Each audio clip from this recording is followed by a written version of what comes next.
Ahora vamos a pasar a la parte 3 del seminario 10 correspondiente a eritrocitos y hierro. El tema quizás más importante de la clase de hoy es el hierro. El hierro es un elemento esencial para la vida, puesto que participa prácticamente en todos los procesos de oxidación-reducción. Lo que tenemos que entender como futuros médicos, médicas, es la importancia del hierro, ya que la causa más frecuente de anemia en el mundo es el déficit de hierro. La incidencia en países en vías de desarrollo es 2.5 veces mayor que en países desarrollados.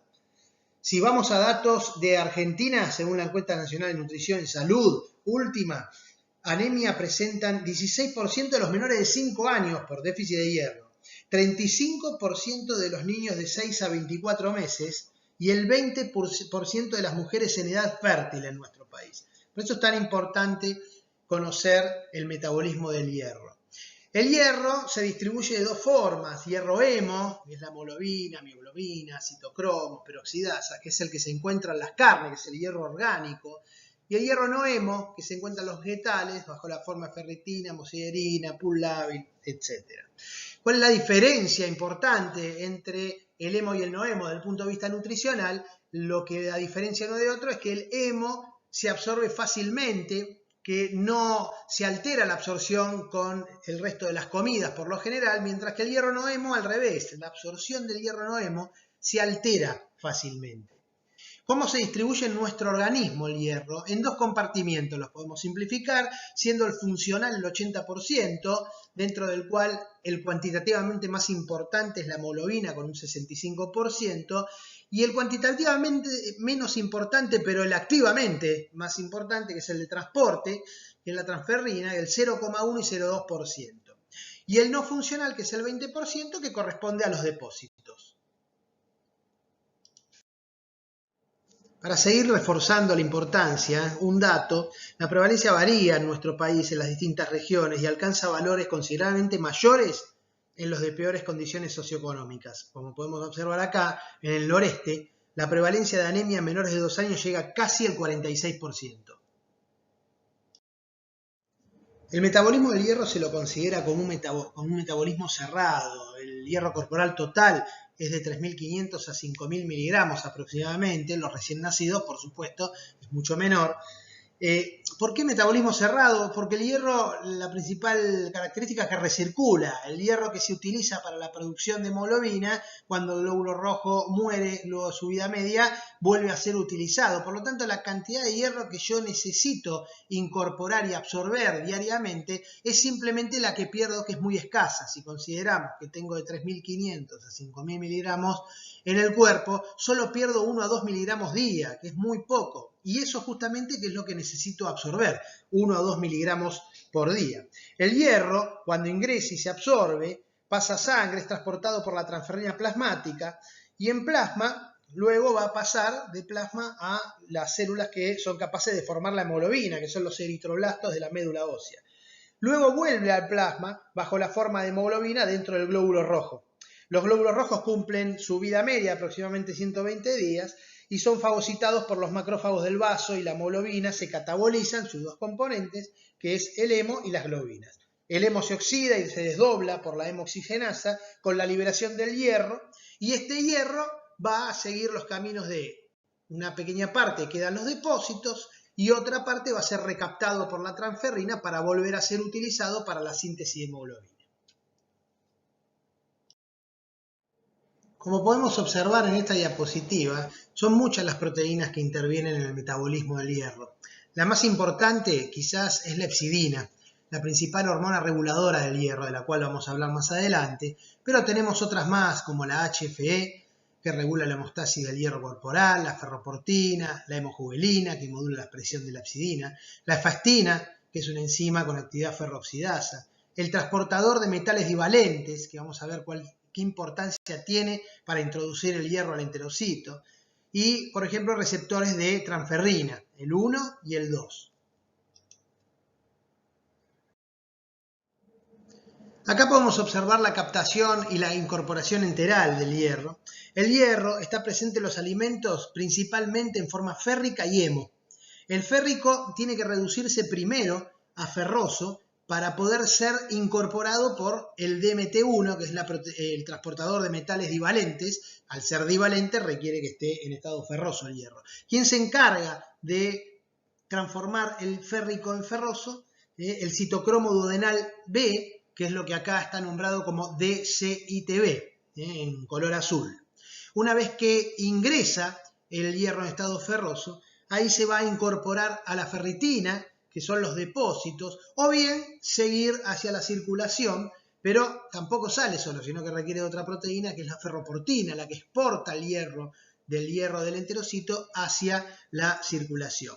Esta ferroportina está dependiendo de lo que es la hepcidina. La hepcidina acá corre el rol importante, ya que lo que hace es actuar sobre la ferroportina, la internaliza y la degrada. De esta manera, lo que hace que no pueda exportarse el hierro. Entonces el hierro queda retenido en los depósitos de hígado, vaso y médula ósea. En condiciones normales el hierro va a atravesar la membrana, pasar a circulación, pero este hierro es ferroso y este hierro tiene que volver a transformarse en férrico.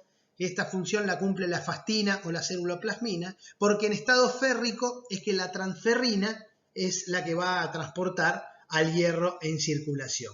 Y también tenemos que tener en cuenta que el hierro hemo puede ser introducido por lo que se llama proteína HCP1, que es la proteína portadora del hemo. El transporte de hierro a las células está regulado por la expresión de los receptores de transferrina, que es lo que acá está marcado como TFR, en la superficie celular. Prácticamente todas las células pueden expresar receptores de la transferrina con una alta afinidad por la transferrina diférrica. El complejo de transferrina diférica con receptor de la transferrina se internaliza por endocitosis y la disociación de hierro está inducida por el entorno ácido y reductor en el endosoma. El hierro en forma diférrica se exporta entonces del endosoma al citosol a través del transportador de metales divalentes, que es el DMT1. Finalmente, el complejo de apotransferrina, receptor de la transferrina, se lleva a la superficie donde se libera la apotransferrina debido a la afinidad significativamente menor del receptor de la transferrina por la apotransferrina que por la transferrina diférrica. La hepcidina se considera actualmente el principal regulador del equilibrio del hierro sistémico, que incluye la absorción del hierro intestinal y el reciclado del hierro del sistema retículo endotelial. La forma bioactiva es una hormona peptídica de aproximadamente 20 a 25 aminoácidos, cuya principal producción es a nivel hepático. ¿Cuáles son los principales estímulos para su secreción? Los procesos inflamatorios, dentro de los cuales son citoquinas que se liberan, y la citoquina, una de las más relevantes, es la interleuquina 6. La hipoxia, cuando se satura de más los receptores de transferrina, cuando hay altos niveles de receptores de transferrina 1 y 2 a nivel hepático. En conclusión, lo que quiere hacer la hepcidina es inhibir la absorción de hierro en el duodeno y su liberación por parte de los macrófagos. Por lo tanto, ¿qué es lo que va a disminuir la producción de hepcidina? La ferropenia. Cuando yo tenga poca cantidad de hierro corporal, la idea mía es absorber más, por lo tanto la hepcidina disminuye y se absorbe más el hierro a nivel intestinal y sale el hierro de los depósitos. En cambio, cuando yo ya tengo exceso de hierro, considerando que el hierro es tóxico, el organismo se va a proteger aumentando la hepcidina y de esta manera disminuyendo la absorción intestinal del hierro y disminuyendo la salida del hierro del macrófago. Entonces es como que aumentarían la cantidad de los depósitos. La hemostasia del hierro debe ser controlada estrictamente.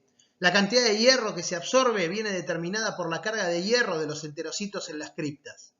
La expresión de DMT1, del receptor de transferrina 1 y de la ferritina son controladas por los niveles de hierro en estas células a través de la interacción de las proteínas reguladoras del hierro, las IRP, con los elementos de respuesta al hierro, IRE, en los ARN mensajeros de estas proteínas.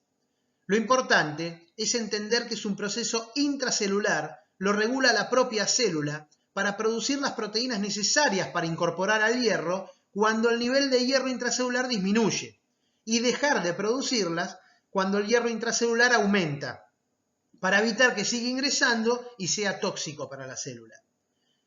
En ausencia de hierro, la IRP1 se une con el IRE del ARN mensajero del receptor de transferrina, DMT1 y ferroportina. El transcripto se estabiliza, se produce la traducción y en consecuencia las proteínas son sintetizadas. Sin embargo, cuando las IRP se unen al IRE del ARN mensajero de la ferritina, la traducción del transcripto se bloquea y la síntesis se detiene.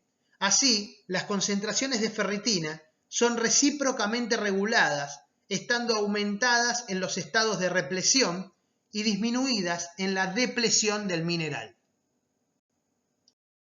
La absorción duodenal del hierro depende de distintas cosas, dentro de la cual está la cantidad de hierro en los alimentos, no todos tienen la misma cantidad, pero no es solo la cantidad, porque si el alimento tiene mucha cantidad, pero esa cantidad de hierro que tiene el alimento no se absorbe, lo que se denomina biodisponibilidad del hierro, cuánto de lo que tiene el hierro en ese alimento pasa a circulación, se absorbe, tampoco tiene sentido.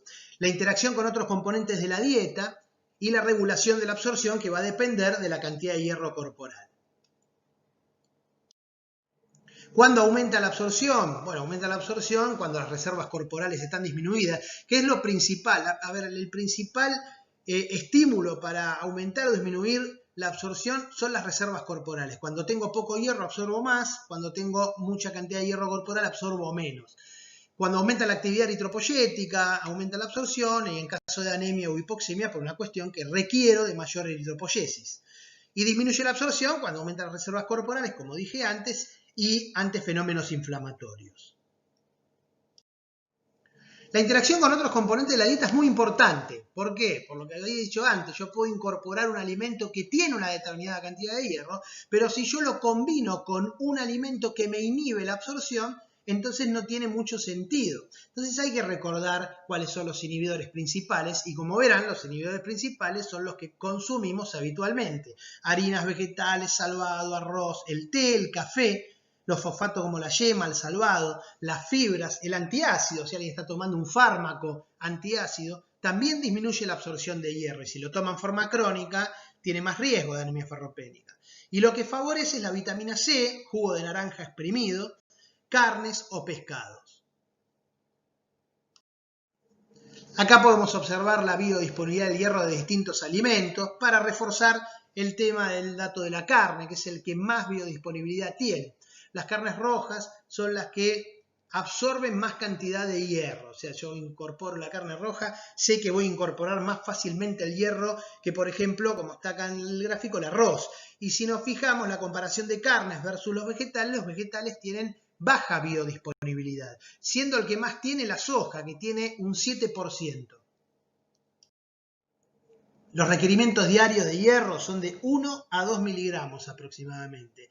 Y la excepción sería el embarazo, por una cuestión lógica que tiene que abastecer también al feto. En ese caso, el requerimiento es mayor. En nuestro país se usa como norma que a toda embarazada durante el embarazo se le tiene que dar suplemento de hierro.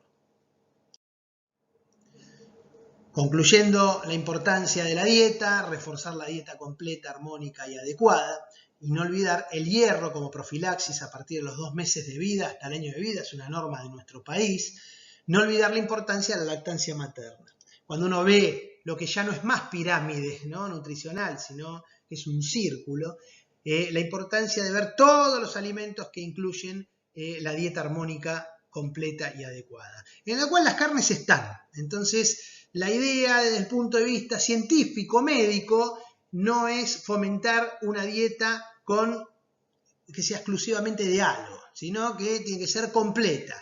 ¿Por qué? Porque es tan importante los vegetales como los lácteos, como las carnes. Si bien los vegetales deberían cumplir un rol más importante que las carnes son importantes en la dieta.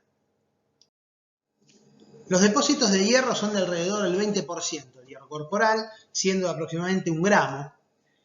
El exceso de hierro se deposita intracelularmente como ferritina, hemosiderina, fundamentalmente en el sistema retículo endotelial del vaso, del hígado y de la médula.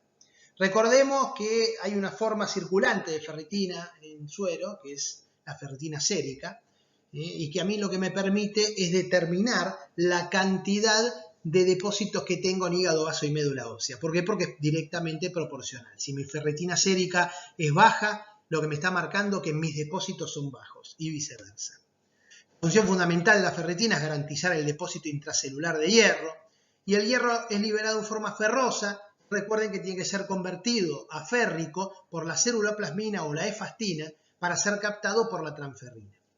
Pongo siempre este dibujo, que es un dibujo tonto, pero bueno, infantil, pero sirve como para diferenciar lo que sería la hemosiderina de la ferritina.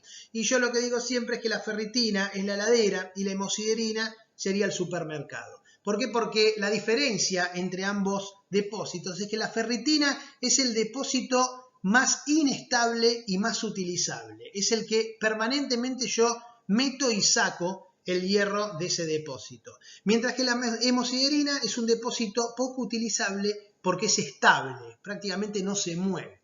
Y esto tiene como importancia de entender cuál de los dos es el que yo voy a utilizar para determinar en la práctica médica cómo están mis depósitos. O sea, si yo quiero determinar mis depósitos tan bajos o altos, determino a través de la ferritina. La ferritina es el parámetro más indicativo de déficit de hierro. ¿Por qué? Porque es el primero que desciende en la ferropenia. La hemoglobina es una proteína tetramérica que está formada por dos componentes. Un grupo hemo-ferroprotoporfirina 9, que constituye su grupo prostético, y sus partes de cadenas diferentes de polipéptidos de globina que se designan con las letras griegas que conocemos en la hemoglobina del adulto como las famosas 2-alfa y 2-beta. El hemo se une covalentemente a un sitio específico de cada una de las cadenas de polipéptidos. En total tiene 4 grupos hemo, 4% de la molécula corresponde, y 4 cadenas de globina que constituyen el 96% de la hemoglobina.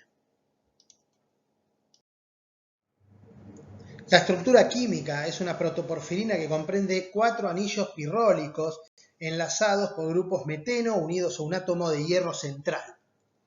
Cada anillo pirrólico posee sustituyentes laterales como metilo, vinilo, ácido propiónico. En el caso del hemo de la hemoglobina, la protoporfirina es la 9. Cada hemo tiene un átomo de hierro y el hierro de la hemoglobina está en estado ferroso y cuando se une al oxígeno se oxigena y pasa a ser férrico. Cada molécula de hemoglobina transporta 4 moléculas de oxígeno, ya que cada átomo de hierro fija una sola molécula de este gas. La función de la hemoglobina en el transporte de oxígeno y dióxido de carbono es de fundamental importancia.